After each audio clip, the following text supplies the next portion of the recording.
Big boss ಅಂತ ಬಂದಾಗ ವಾರ ಪೂರ್ತಿ ನೋಡೋರು ಬೇರೆ, ವಾರಾಂತ್ಯದಲ್ಲಿ ನೋಡೋರು ಬೇರೆ. ಯಾರಿಗೆಲ್ಲ ಉಗಿದು ಉಪ್ಪಿನಕಾಯಿನ ಹಾಕ್ತಾರೆ ಇದನ್ನ ನೋಡ್ಲೇಬೇಕು ಅಂತ ಹೇಳ್ಬಿಟ್ಟು ವಾರಾಂತ್ಯದಲ್ಲಿ ಒಂದಷ್ಟು ಜನ, ವಾರಾಂತ್ಯದ ವೀಕ್ಷಣೆ ಮಾಡೋರು, ಬಿಗ್ ಬಾಸ್ನ ವೀಕ್ಷಣೆ ಮಾಡೋರು ಒಂದಷ್ಟು ಜನ ಇದ್ದಾರೆ. ಅಶ್ವಿನಿ ಹಾಗೆ ರಜತ್ತು, ಇವರಿಬ್ಬರಿಗೂ ಕೂಡ ಸರಿಯಾಗಿ ಕ್ಲಾಸ್ ತಗೋಬೇಕು ಅಂತ ನಾನು ಅನ್ಕೊಳ್ತೀನಿ. ಕಣ್ಣೀರು ಹಾಕ್ತಿದ್ದೀರಾ ಅಂತ ಹೇಳ್ಬಿಟ್ಟು ಅದಕ್ಕೊಂದು ಅಪ್ರಿಷಿಯೇಷನ್ ಸಿಗಬಹುದು. ಹಾಯ್, ಎಲ್ಲರಿಗೂ ನಮಸ್ಕಾರ. ನೀವು ನೋಡ್ತಿದ್ದೀರಾ ಸ್ಪೀಡ್ ಪ್ಲಸ್ ಕರ್ನಾಟಕ. ನಾನು ಪ್ರಿಯಾ ಸೋಮೇಶ್. ಬಿಗ್ ಬಾಸ್ ಅಂತ ಬಂದಾಗ ವಾರ ಪೂರ್ತಿ ನೋಡೋರು ಬೇರೆ, ವಾರಾಂತ್ಯದಲ್ಲಿ ನೋಡೋರು ಬೇರೆ. ವೀಕೆಂಡ್ ಅಂತ ಬರ್ತಿದ್ದಂಗೆ ಸುದೀಪ್ ಸರ್ ಯಾವ ಕಾಸ್ಟ್ಯೂಮಲ್ಲಿ ಬರ್ತಾರೆ, ಯಾರಿಗೆಲ್ಲ ಕ್ಲಾಸ್ ತಗೊಂತಾರೆ, ಯಾರಿಗೆಲ್ಲ ತರಾಟೆನ ತಗೊಳ್ತಾರೆ, ಯಾರಿಗೆಲ್ಲ ಉಗಿದು ಉಪ್ಪಿನಕಾಯಿನ ಹಾಕ್ತಾರೆ ಇದನ್ನ ನೋಡ್ಲೇಬೇಕು ಅಂತ ಹೇಳ್ಬಿಟ್ಟು ವಾರಾಂತ್ಯದಲ್ಲಿ ಒಂದಷ್ಟು ಜನ, ವಾರಾಂತ್ಯದ ವೀಕ್ಷಣೆ ಮಾಡೋರು, ಬಿಗ್ ಬಾಸ್ನ ವೀಕ್ಷಣೆ ಮಾಡೋರು ಒಂದಷ್ಟು ಜನ ಇದ್ದಾರೆ. ಅದರಲ್ಲಿ ನಾನು ಒಬ್ಳು. ವೀಕೆಂಡ್ ಬಂದಾಗ ಸುದೀಪ್ ಸರ್ ಯಾರಿಗೆಲ್ಲ ಕ್ಲಾಸ್ ತಗೋಬಹುದು, ಯಾವೆಲ್ಲ ವಿಚಾರಗಳಿಗೆ ಕ್ಲಾಸ್ ತಗೋಬಹುದು ಅಂತ ಹೇಳ್ಬಿಟ್ಟು ನಾನು ಕೂಡ ಕ್ಯೂರಿಯಸ್ನ ನೋಡ್ತೀನಿ. ಅದ್ರ ಜೊತೆಗೆ ಸುದೀಪ್ ಸರ್ ಯಾವ ಕಾಸ್ಟ್ಯೂಮಲ್ಲಿ ಬರ್ತಾರೆ ಇದು ಕೂಡ ತುಂಬ ಮುಖ್ಯ ಆಗುತ್ತೆ. ಸೊ ಮೊದಲನೇದು ಬಂದು ಅಶ್ವಿನಿ ಹಾಗೆ ರಜತ್ತು, ಇವರಿಬ್ಬರಿಗೂ ಕೂಡ ಸರಿಯಾಗಿ ಕ್ಲಾಸ್ ತಗೋಬೇಕು ಅಂತ ನಾನು ಅನ್ಕೊಳ್ತೀನಿ. ತಗೋಬೇಕಿಬ್ರಿಗೂ. ಅಶ್ವಿನಿ ಅವರು ರಜತ್ಗೆ ಕಚ್ಚಡ ಅಂತ ವರ್ಡ್ನ ಯೂಸ್ ಮಾಡ್ತಾರೆ. ರಜತ್ ಅವರು ರಿಟರ್ನ್ ನೀನು ಕಣೆ ಕಚ್ಚಡ ಅಂತ ಯೂಸ್ ಮಾಡ್ತಾರೆ. ಅವಾಗ ಮತ್ತೆ ಇನ್ನೊಂದು ಮಾತು ಹೇಳ್ತಾರೆ, ನೀನು ಹೇಳಿದಕ್ಕೆ ತಾನೇ ನಾನು ಹೇಳ್ತಿರೋದು, ನೀನು ಕಚ್ಚಡ ಅನ್ನೋ ಪದಗಳನ್ನ ಯೂಸ್ ಮಾಡ್ತಾರೆ. ಈ ವರ್ಡಿಗೆ ಪಕ್ಕಾ ಸುದೀಪ್ ಸರು ಇಂಥ ಏಕವಚನ ಮಾತುಗಳಾಗಿರಬಹುದು ಅಥವಾ ಈ ಪದಗಳಾಗಿರಬಹುದು ಇದನ್ನೆಲ್ಲ ಬಳಸಿದ್ದಾರೆ ಅಂತ ಹೇಳ್ಬಿಟ್ಟು ಕ್ಲಾಸ್ನ ತಗೋಬಹುದು. ಅದ್ರ ಜೊತೆಗೆ ಧ್ರುವಂತಗೂ ಕೂಡ ಬೈದಿದ್ರು, ಇದನ್ನು ಕೂಡ ಇಟ್ಕೊಂಡು ಕ್ಲಾಸ್ನ ತಗೋಬಹುದು. ಆದರೆ ಅಶ್ವಿನಿ ಗೌಡ ಅವರು ಸ್ವಲ್ಪ ದಿನಗಳಿಂದ ನಾಲ್ಗೆನ ಹರಿಬಿಟ್ಟಿರಲಿಲ್ಲ. ಬಟ್ ಈ ವಾರ ಕಂಪ್ಲೀಟಾಗಿ ಹರಿಬಿಟ್ಟಿದ್ದಾರೆ. ಒಂದಷ್ಟು ಏಕವಚನದಲ್ಲಿ ಮಾತಾಡೋದಾಗಿರ್ಬಹುದು, ಬ್ಯಾಡ್ ವರ್ಡ್ನ ಯೂಸ್ ಮಾಡೋದಾಗಿರ್ಬಹುದು, ಇದೆಲ್ಲದನ್ನು ಮಾಡಿದ್ದಾರೆ. ಅವ್ರು ನಾರ್ಮಲಾಗಿ ಅದೇ ರೀತಿಯಾಗಿ ಪೋಟ್ರೆ ಆಗಿರೋದು ಎಲ್ಲರಿಗೂ ಕೂಡ. ಪಾಪ ರಕ್ಷಿತಾ ಅಂತ ಬಂದಾಗ ಅವಳು ಅಮಾವಾಸ್ಯೆ, ಅವಳು ಆಟಕ್ಕುಂಟು ಲೆಕ್ಕಕ್ಕಿಲ್ಲ, ಏನೇ ಹಂಗೆ ಹಿಂಗಿಂದ ಮಾತಾಡಿರೋದು. ಸೊ ಈ ರೀತಿಯಾದಂತಹ ಪದಗಳನ್ನೆಲ್ಲ ಅವಾಗವಾಗ ಬಳಸ್ತಾನೆ ಇದ್ರು. ಬಟ್ ಈ ವಾರ ಸ್ವಲ್ಪ ಜಾಸ್ತಿ ಆಗಿದೆ. ಟಾಸ್ಕ್ ವಿಷಯ ಅಂತ ಬಂದಾಗ, ಕಂಪ್ಲೀಟ್ ಓವರ್ ಆಲ್ ಟಾಸ್ಕ್ ಅಂತ ಬಂದಾಗ ಸುದೀಪ್ ಸರ್ ಮೇ ಬಿ ಮೆಚ್ಚುಗೆಯನ್ನು ವ್ಯಕ್ತಪಡಿಸಬಹುದು.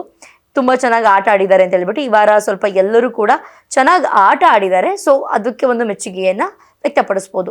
ಅದ್ರ ಜೊತೆ ಬಂದಾಗ ಚೈತ್ರನ ಉಸ್ತುವಾರಿ ಅಂತ ಬಂದಾಗ ರಜತ್ಗೆ ಫೇವರಿಸಮ್ ಅಂತ ಹೇಳ್ಬಿಟ್ಟು ಒಂದಷ್ಟು ಕಡೆ ಮಾತಾಗ್ತದೆ. ಬಜರ್ ಹೊತ್ತೋದ್ರಲ್ಲಿ ಚೈತ್ರ ಅವರು 2 ಸತಿ ರಜತ್ ಅವ್ರ ಪರವಾಗಿ ಹೇಳ್ತಾರೆ. ಫಸ್ಟ್ ಹೊತ್ತಿದ್ದು ರಜತ್ ಅಂತ ಹೇಳ್ಬಿಟ್ಟು, 3rd ಟೈಮ್ ಅಶ್ವಿನಿ ಅಂತ ಹೇಳ್ತಾರೆ. ಆದರೆ ಎಲ್ಲರೂ ಹೇಳ್ತಿರೋದು 3rd ಟೈಮ್ ಕೂಡ ರಜತ್ ಅವರೇ ಫಸ್ಟ್ ಬಜಾರನ್ನು ಒತ್ತಿದ್ದು ಅಂತ ಹೇಳ್ತಾರೆ.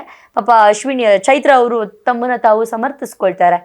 ಇಲ್ಲ, ನಾನೇನು ನೋಡಿದೆ ಅದನ್ನು ಮಾತ್ರ ನಾನು ಹೇಳಕ್ಕೆ ಸಾಧ್ಯ, ನಾನು ಅದನ್ನು ಮಾತ್ರ ಹೇಳಿದ್ದೀನಿ, ನನಗೆ ಅಶ್ವಿನಿ ಅವರೇ ಬಜರ್ ಒತ್ತಿದ್ದಂಗೆ ಅನ್ನಿಸ್ತು, ಸೊ ನಾನು ಅದಕ್ಕೆ ಹೇಳ್ತಾ ಇದ್ದೀನಿ ಅಂತ. ಬಟ್ ಎಲ್ಲರೂ ಹೇಳ್ತಿದ್ದಾರೆ ಫಸ್ಟು ಬಜರನ್ನು ಕ್ಲಿಕ್ ಮಾಡಿದೆ ರಜತ್ ಅಂತ ಹೇಳ್ತಾ ಇದ್ದಾರೆ. ಸೊ ಇದೊಂದು ಸ್ವಲ್ಪ ಈ ಎಡವಟ್ಟಿಗೆ ಸ್ವಲ್ಪ ಕ್ಲಾಸಸ್ನ ತಗೋಬಹುದು ಅಂತ ನಾನು ಅಂದ್ಕೊಳ್ತೀನಿ. ಅದ್ರ ಜೊತೆಗೆ ಕಾವ್ಯನ ಅಳಿಸುವಂತಹ ವಿಷಯ ಅಂತ ಬಂದಾಗ ಅದರಲ್ಲಿ ಉತ್ತಮವಾಗಿ ಆಡಿದ್ರು ಯಾರು, ಗಿಲ್ಲಿ ಹಾಗೆ ಅಶ್ವಿನಿ ಇಬ್ಬರು ಸೇರಿಕೊಂಡು. ಬಟ್ ಅಶ್ವಿನಿ ಅವ್ರು ಏನೂ ಮಾತಾಡಲಿಲ್ಲ. ಗಿಲ್ಲಿ ಅವರು ಅಳಿಸಿದ್ದಾರೆ. ಆದರೆ ಯಾವಾಗಲೂ ಫನ್ ಮಾಡಿಕೊಂಡು ಕಾಮಿಡಿ ಮಾಡ್ತಿದ್ದಂತಹ ವ್ಯಕ್ತಿ ಒಬ್ಬರನ್ನ ಅಳಿಸೋದಂತಂದ್ರೆ ಸ್ವಲ್ಪ ಕಷ್ಟನೇ. ನೀನು ಫ್ರೀ ಪ್ರಾಡಕ್ಟ್ ಹಾಗೆ ಹೀಗೆ ಅಂತ ಹೇಳ್ಬಿಟ್ಟು ಒಂದಷ್ಟು ಪದಗಳನ್ನ ಬಳಸಿ ಕಾವ್ಯ ಅವ್ರನ್ನ ಕಣ್ಣೀರು ಹಾಕಿಸ್ತಾರೆ ಗಿಲ್ಲಿ ಅವರು. ಅದು ಅಷ್ಟು ಚೆನ್ನಾಗಿತ್ತು. ಅಥವಾ ಭಾವನಾತ್ಮಕವಾಗಿ ಒಬ್ಬರನ್ನ ಕಣ್ಣೀರು ಹಾಕ್ಸೋದು ಸ್ವಲ್ಪ ಕಷ್ಟನೇ. ಕಣ್ಣೀರು ಹಾಕ್ತಿದ್ದೀರಾ ಅಂತ ಹೇಳ್ಬಿಟ್ಟು ಅದಕ್ಕೊಂದು ಅಪ್ರಿಷಿಯೇಷನ್ ಸಿಗಬಹುದು. ಹಾಗೆ ಕ್ಯಾಪ್ಟನ್ಸಿ ರೂಮ್ ಅಂತ ಬಂದಾಗ ಬಾಗ್ಲನ್ನ ಸುದೀಪ್ ಸರ್ ಅವರು ಮುಚ್ಚಿದ್ರು. ಈ ವಾರ ಅದನ್ನು ಡೆವಿಲ್ ತೆಗೆಸಿದ್ದು, ಅದೊಂದು ವಿಚಾರ ಇದಾಗ್ಬೋದು. ಸೋಷಿಯಲ್ ಮೀಡಿಯಾದಲ್ಲಿ ಸಿಕ್ಕಾಪಟ್ಟೆ ಚರ್ಚೆ ಆಗಿದೆ. ಅದ್ರ ಜೊತೆಗೆ ಆ ಒಂದು ಡೆವಿಲ್ದು ಏನಾಗಿದೆ, ಡೆವಿಲ್ ಸಿನಿಮಾ ಕನೆಕ್ಟ್ ಮಾಡಿಬಿಟ್ಟಿದ್ದಾರೆ ಒಂದಷ್ಟು ಜನ. ಡೆವಿಲ್ ಸಿನಿಮಾದ ಪ್ರಮೋಷನ್ ಬಿಗ್ ಬಾಸ್ ಮನೆ ಒಳಗಡೆ ನಡೀತಿದೆ ಅಂತ ಹೇಳ್ಬಿಟ್ಟು ಇದೆಲ್ಲ ಒಂದಷ್ಟು ಬಿಗ್ ಬಾಸ್ ಮನೆಯಲ್ಲಿ ನಡೆದಂತಹ ಘಟನೆಗಳು ಈ ವಾರ ಚರ್ಚೆಗೆ ಬರಬಹುದು. ಸುದೀಪ್ ಸರ್ ನನಗನ್ಸಿರೋದು ಬ್ಯಾಡ್ ವರ್ಡ್ ಯೂಸ್ ಮಾಡಿರೋದು ಈ ವಾರ ಕಂಪ್ಲೀಟ್ ಆಗಿ ಒಂದಷ್ಟು ಯಾರು ನಮ್ಮ ಅಶ್ವಿನಿ ಅವರು ಇದು ಕ್ಲಾಸ್ ತಗೋಬೇಕು.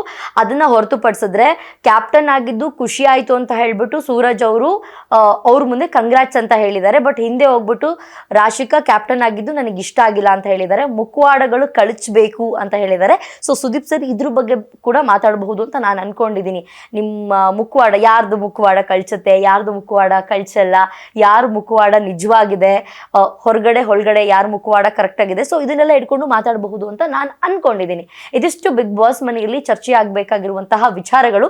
ನೋಡ್ಬೇಕು ಸುದೀಪ್ ಸರ್ ಯಾರಿಗೆ ತರಾಟೆಗೆ ತಗೊಳ್ತಾರೆ, ಏಕವಚನದಲ್ಲಿ ಮಾತಾಡಿದ್ದಕ್ಕೆ ತಗೊಳ್ತಾರಾ ಇಲ್ವಾ ಅಂತ ಹೇಳ್ಬಿಟ್ಟು ಕಾದ್ ನೋಡ್ಬೇಕು ಬಿಗ್ ಬಾಸ್ ಮನೆ ಒಳಗಡೆ ಏನೆಲ್ಲ ನಡೆಯುತ್ತೆ ಅಂತ ಹೇಳ್ಬಿಟ್ಟು. ಸೊ ಇದಿಷ್ಟು ವಿಚಾರಗಳಿತ್ತು. ಸೊ ತಮಗೇನಾದ್ರೂ ಈ ವಿಚಾರಕ್ಕೆ ಕ್ಲಾಸ್ನ ತಗೋಬೇಕು ಅಂತ ಅನ್ಸಿದ್ರೆ ಕಮೆಂಟ್ ಸೆಕ್ಷನ್ ಅಲ್ಲಿ ತಿಳಿಸೋದನ್ನ ಮರಿಬೇಡಿ. ಈ ತರ ಆಗಿತ್ತು ಬಿಗ್ ಬಾಸ್ ಮನೆ ಒಳಗಡೆ, ಈ ವಿಚಾರಕ್ಕೆ ಸುದೀಪ್ ಸರ್ ಅವರು ಖಂಡಿತವಾಗಿ ಇದಕ್ಕೆ ಕ್ಲಾಸ್ನ ತಗೊಂಡ್ಲೇಬೇಕು, ಇದನ್ನ ತಗೊಂಡಿಲ್ಲ ಅಂದ್ರೆ ಚೆನ್ನಾಗಿರಲ್ಲ ಅಂತ ಹೇಳ್ಬೇಕು. ಇನ್ನೊಂದು ಏನಂತಂದ್ರೆ ಬಿಗ್ ಬಾಸ್ನ ಚಿಕ್ಕವರಿಂದ ದೊಡ್ಡವರವರೆಗೂ ಎಲ್ಲರೂ ನೋಡ್ತಿರ್ತಾರೆ. ಈ ತರ ಏಕವಚನ ಆಗಿರಬಹುದು, ಈ ಕಚ್ಚಡ ಅಥವಾ ಇನ್ನೊಂದು ಇಷ್ಟು ಕೆಟ್ಟು ಪದಗಳನ್ನ ಬಳಸೋದು ರಾಂಗ್ ಅಂತ ಹೇಳೋದಕ್ಕೆ ಇಷ್ಟಪಡ್ತೀನಿ. ಸೊ ಇದಾಗಿತ್ತು ಇವತ್ತಿನ ವಿಶೇಷ.